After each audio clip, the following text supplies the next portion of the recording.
Hello friends, कैसे हो आप लोग। आज आप लोगों को किसी भी दिए गए द्विघात समीकरण के मूलों का योगफल और गुणनफल कैसे ज्ञात करते हैं, इस पर चर्चा करते हैं। आइए हम लोग देखते हैं कुछ महत्वपूर्ण सूत्र। कुछ महत्वपूर्ण सूत्र। पहला होता है मूलों का योगफल का सूत्र होता है -b/a। दूसरा होता है मूलों का गुणनफल। मूलों का गुणनफल का सूत्र होता है बच्चों c/a। यही दो सूत्र के द्वारा किसी भी दिए गए द्विघात समीकरण के मूलों का योगफल और गुणनफल ज्ञात करते हैं। जैसे अगर क्वेश्चन लिख दिया है, एक क्वेश्चन बताते हैं द्विघात समीकरण x² + 7x + 10 बराबर 0 के मूलों का योगफल ज्ञात करें। के मूलों का योगफल ज्ञात करें। बच्चों इसको एकदम आसानी से बना सकते हैं हम लोग। पहले लिखते हैं दिया गया है कि, पहले हम लोग लिखेंगे दिया गया है कि,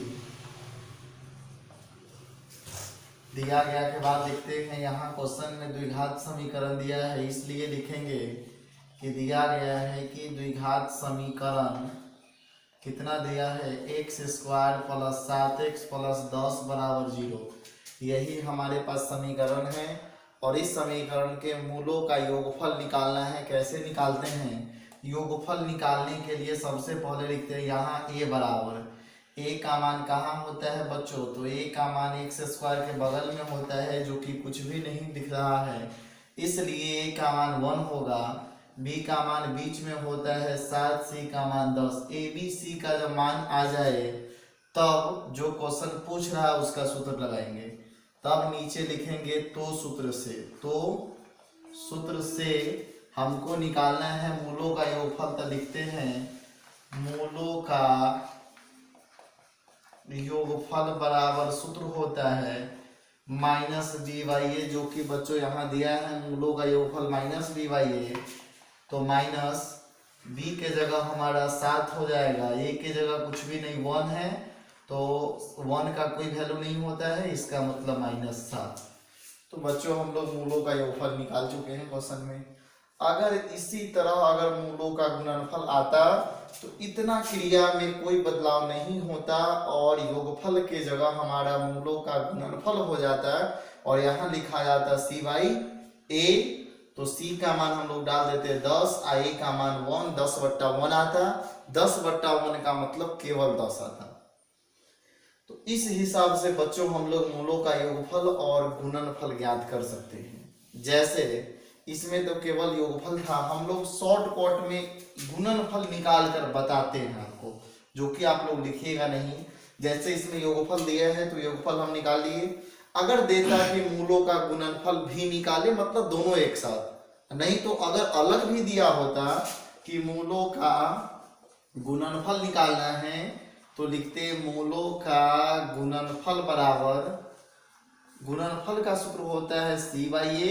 c का मान 10 है, a का मान 1 है, तो सीधा हमारा आ जाता बच्चों 10।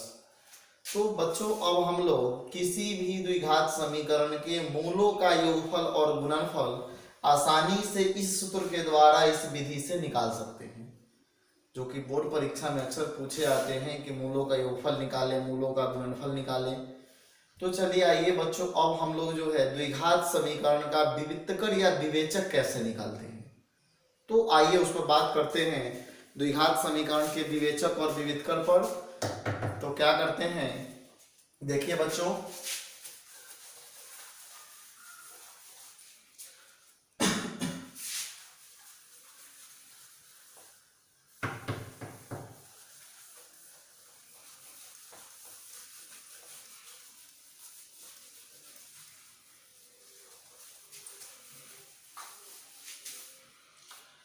तो तो आइए बच्चों देखते हैं, विवेचक हमको निकालना है। किसी भी समीकरण का हम लोग विवेचक कैसे निकालते हैं। जैसे क्वेश्चन दिया है मेरे पास, विवेचक या विविधकर पहले निकालने का फॉर्मूला जानते हैं। विवेचक या विविधकर, विवेचक या विविधकर निकालने का फॉर्मूला होता है b बराबर बी स्क्वायर माइनस 4ac। यही होता है बच्चों विवेचक या विविधकर निकालने का फॉर्मूला। एक क्वेश्चन हम देखते हैं। क्वेश्चन में क्या दिया है, द्विघात समीकरण, द्विघात समीकरण 2x square plus 3x plus 1 का विवेचक या विविधकर कोई एक देता है, बोलेगा ज्ञात करें। मतलब द्विघात समीकरण 2x स्क्वायर 3x प्लस 1 का विवेचक ज्ञात करे या विविधकर ज्ञात करे, कोई भी एक देता है। तो बच्चों हम करते क्या है, कोई एक देगा, उसको सॉल्व करने के लिए सबसे पहले हम लोग लिखते हैं दिया गया है कि, या हमारा जो है समीकरण है तो लिख देते हैं दिया गया है कि द्विघात समीकरण कितना है मेरे पास, तो 2x square plus 3x plus 1 यही मेरे पास समीकरण है। और इस समीकरण में सबसे पहले हम लोग a का मान निकालते हैं। a का मान x स्क्वायर के बगल में रहता है, तो इस समीकरण में x स्क्वायर के बगल में 2 है तो 2 होगा। b का मान बीच में रहता है 3, c का मान 1 हो गया। a b c का टोटल मान आ चुका है, तो हमको निकालना है विवेचक। तो नीचे लिखेंगे तो सूत्र से, तो सूत्र से। अभी देखे हैं बच्चों, विवेचक या विविधकर का मतलब होता है d, तो सूत्र से सीधा लिखेंगे d बराबर सूत्र होता है बी स्क्वायर माइनस 4ac। तो b का मान हमारे पास 3 है, तो 3 का स्क्वायर माइनस 4, a का मान हमारे पास 2 है और c का मान 1 है, तो 3 का स्क्वायर 9 होता है, माइनस 4 दूना 8, घट के बचा 1। यही हमारा बच्चों जो है विवेचक या विविधकर हो गया। आराम से जो है हम लोग विवेचक और विविधकर जो है इसी हिसाब से हम लोग निकाल सकते हैं। तो देख लिया आप लोग, द्विघात समीकरण का विवेचक हम लोग कैसे निकाले हैं। इस हिसाब से किसी भी दिए गए द्विघात समीकरण का हम लोग विवेचक ज्ञात कर सकते हैं। तो चलते हैं बच्चों, विवेचक भी हम लोग निकालना जान चुके हैं कि किसी भी समीकरण का विवेचक कैसे निकालेंगे। निकालने के लिए a b c का मान चाहिए। उसके बाद जो है हम लोग विवेचक का फॉर्मूला d बराबर बी स्क्वायर माइनस 4ac डालकर विवेचक का मान ज्ञात कर सकते हैं। तो देखिए बच्चों, आप लोग विवेचक और मूलों का योगफल और गुणनफल निकालना जान चुके हैं। अब चलते हैं, क्या करते हैं इसमें। अब तो विवेचक और विविधकर से संबंधित कुछ क्वेश्चन जो है आपको बनाने के लिए दिया जा रहा है, जो कि देखिए बच्चों, अब कुछ क्वेश्चन और भी जो है एग्जाम के दृष्टि से बहुत ही महत्वपूर्ण है। जैसे क्वेश्चन लेकर बताते हैं। क्वेश्चन पूछा जाता अक्सर कि दिए गए द्विघात समीकरण के मूलों की प्रकृति ज्ञात करें और इनका हल करें। तो कैसे मूल की प्रकृति ज्ञात करते हैं बच्चों। सबसे पहले तो हमारे पास कुछ महत्वपूर्ण सूत्र है,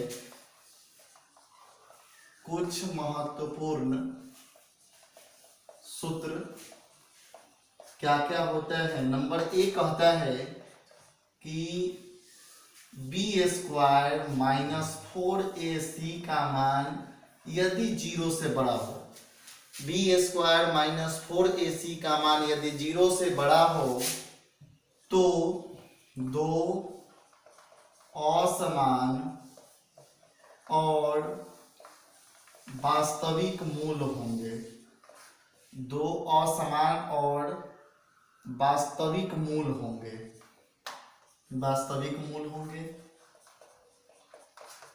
दूसरा आता है बी स्क्वायर माइनस 4ac का मान यदि 0 से छोटा आता है तो इनका कोई हल नहीं होता है, कोई वास्तविक मूल नहीं होंगे। ऐसे भी लिख सकते हैं कि इनका कोई वास्तविक मूल नहीं होगा।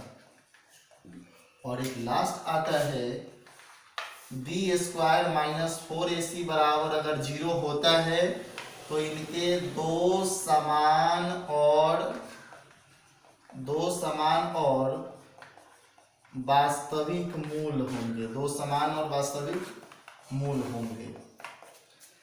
तो यही बच्चों इसका जो है सूत्र हो गया। अब जो है देखते हैं क्वेश्चन को, एक क्वेश्चन लेकर बताते हैं आपको। क्वेश्चन पूछा किस तरह से होता है, x square plus 7x plus 10 equal to 0 के मूलों की प्रकृति बतावे, मूलों की प्रकृति बतावे तथा इनका हल करे, तथा इनका हल करे। कैसे करते हैं बच्चों, मूल की प्रकृति जब निकालना हो तो सबसे पहले हम लिखते हैं दिया गया है कि, सबसे पहले लिखेंगे दिया गया है कि, दिया गया के बाद क्या लिखेंगे, या हमारे पास द्विघात समीकरण है तो लिखेंगे दिया गया है कि द्विघात समीकरण कितना है, तो x square plus 7x plus 10 है। तो दिया गया द्विघात समीकरण हम लिख दिए। उसके बाद जो है हम लोग ए बी सी का मान निकालेंगे तो लिखेंगे यहाँ a बराबर, a का मान एक्स स्क्वायर के बगल में होता है, तो एक्स स्क्वायर के बगल में होता है तो a का मान 1 हो गया। b का मान जो है हमारे पास बीच में होता है 7 और c का मान आ गया 10। तो बच्चों देखो ए बी सी का मान आ गया। अब क्या करते हैं हम लोग, सीधा डी का मान निकालेंगे। कभी भी मूलों की प्रकृति निकालना हो तो समीकरण लिख देते हैं, उसके बाद हम लोग डी का मान निकालते हैं। तो लिखते हैं डी बराबर बी स्क्वायर माइनस 4ac, तो बी का मान हमारे पास 7 है तो 7 स्क्वायर माइनस 4a का मान 1, c का मान 10, तो 7 का स्क्वायर 49 माइनस 4 दानी कितना आता है 40। तो इस तरह हमारा जो है डी का मान आ गया 9।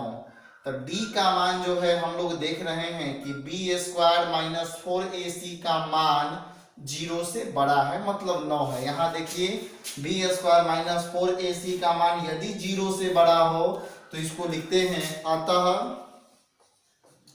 अतः इनके दो असमान और वास्तविक मूल होंगे। अतः इनके दो असमान और वास्तविक मूल होंगे। अगर बच्चों यहाँ बी स्क्वायर माइनस 4ac का मान 0 से बड़ा है, इसलिए लिखे हैं कि इनके दो असमान और वास्तविक मूल होंगे। यदि यह मान माइनस में आता, डी का मान यदि माइनस में आता तो हम लोग सीधे लिखते अतः इनका कोई वास्तविक मूल नहीं होगा। जब माइनस में आता तब इसको लिखते कोई मूल नहीं है।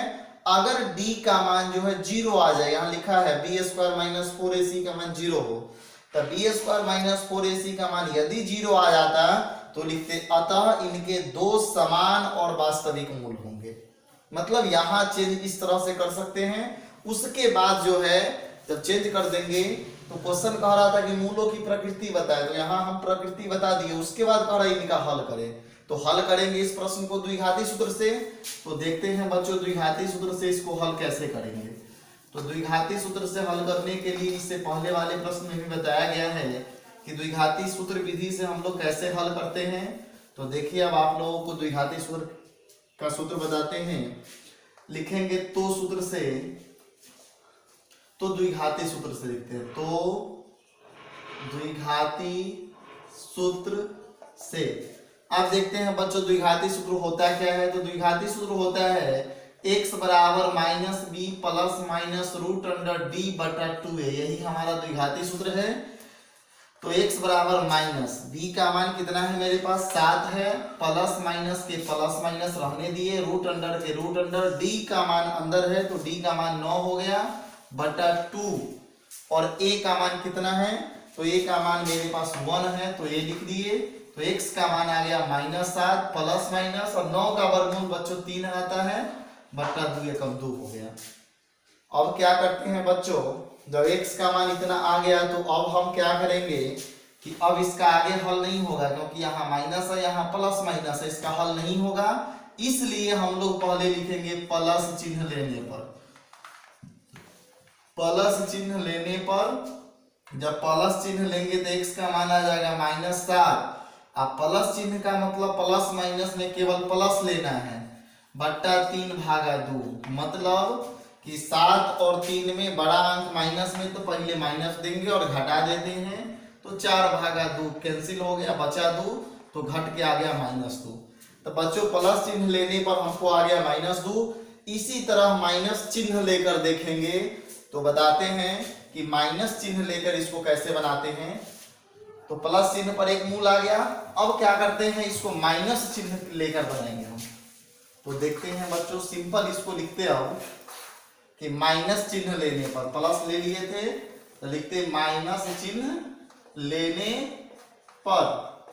तो क्या करते, माइनस चिन्ह जब लेते तो हमारा यही सब प्लस माइनस जो लेना होगा यहाँ बीच में लेते हैं। तो माइनस चिन्ह लेने का मतलब x के जगह हमारा x ही रहता, -7 के साथ माइनस चिन्ह का मतलब बीच में माइनस लेते, 3 के 3/2 हो गया। तो 2 माइनस के लिए एक माइनस लिख के दोनों को जोड़ देते हैं, /2, 2 पचे 10 आ गया -5। तब बच्चों लास्ट में लिखते अतः दिए गए द्विघात समीकरण के दो हमारा जो मूल का प्रकृति आया था असमान मूल, तो दो असमान मूल क्रमशः, दो असमान, यहाँ असमान है तो असमान, समान रहता तो समान, दो असमान मूल क्रमशः पहला मान आया है -2 और दूसरा का मान आया है -5 है। तो बच्चों हमारा यह क्वेश्चन का सॉल्यूशन हो गया। तो अब जो है बच्चों, आप लोगों को जितना आप लोग पढ़े हैं कि मूलों का प्रकृति कैसे निकालते हैं, विविधकर कैसे निकालते हैं, विवेचक कैसे निकालते हैं, मूलों का योगफल और गुणनफल कैसे निकालते हैं, और आप लोगों को होमवर्क देते हैं, इसको आप लोग नोट कर लीजिएगा।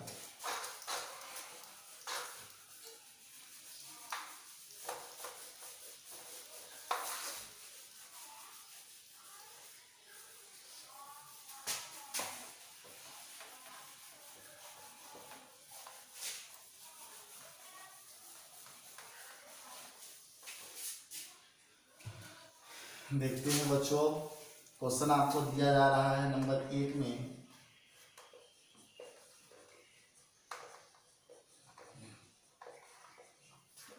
निम्नलिखित प्रश्नों में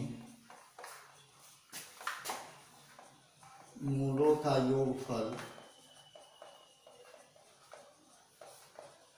और गुणनफल ज्ञात करें, गुणनफल ज्ञात करें। चलिए बच्चों, गुणनफल योगफल निकालना है। x² + 3x + 5 = 0 है। दूसरा है 4x² + 3x + 4 = 0। तीसरा है 3x² + 9x + 7 = 0। चौथा है 5x² + 5x + 3 = 0। पांचवा है x² + 9x + 4 = 0। यह पांचों प्रश्न को आप लोगों को मूलों का योगफल और गुणनफल निकालना है। अगला लिखते हैं निम्न प्रश्नों का विवेचक ज्ञात करें, विवेचक ज्ञात करें। तो देखते हैं बच्चों, विवेचक निकालने का लिए क्वेश्चन देते हैं x² + 7x + 4 = 0। दूसरा क्वेश्चन है 2x² + 3x + 9 = 0। तीसरा है 5x² + 3x + 4 = 0। चौथा है 3x² + 9x + 1 = 0। इस सब का हमको विवेचक निकालना है। अब एक और प्रश्न देते हैं आप लोगों को।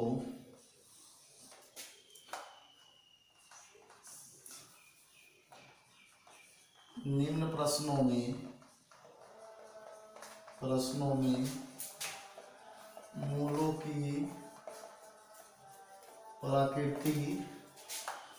की प्रकृति बतावे और इनका हल करे।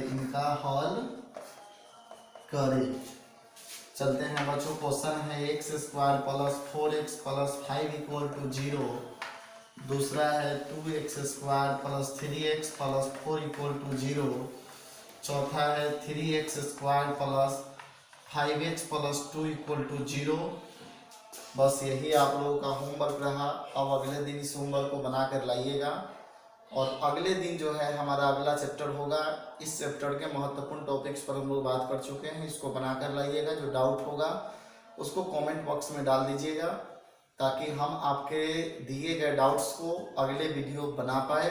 और आज के लिए इतना ही रहने देते हैं, फिर अगले वीडियो में अगले टॉपिक्स पर बात करेंगे।